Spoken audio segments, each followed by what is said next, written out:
Kuidas Microsoft maksab? Raha on kõigile tähtis. Ükskõik mida räägitakse, ausalt, mina seda ei usu, et ma töötan mitte raha pärast. Mis sa siis üldse töötad?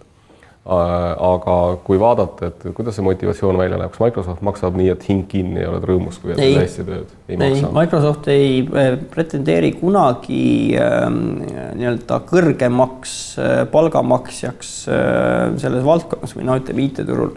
Absoluutselt mitte, et me peame eristama asja ära, et üks on palk, või ütleme palk ja preemia, mis on siis nagu rahaline kompensatsioon sellest kogu tulust. Et tegelikult sinna kogutulu hulka kuulub kõik alates kontorist, alates töövahenditest, alates seltskonnast, ühisüritustest, koolitusest, arengust, sellest arengupotentsiaalist.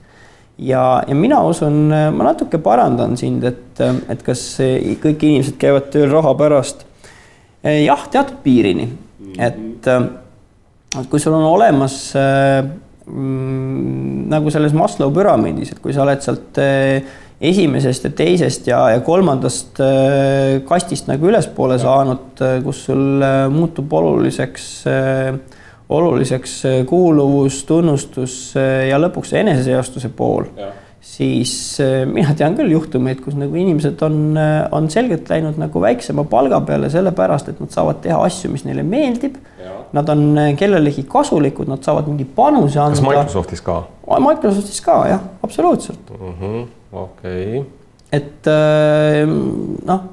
sõltuvalt nagu eluetapist, et kui sa oled noor ja ilma pereta, siis sa võid nagu töötada veidi intensiivsemalt, aga kui tulevad lapsed ja siis nagu eluväärtused natukene kohanduvad.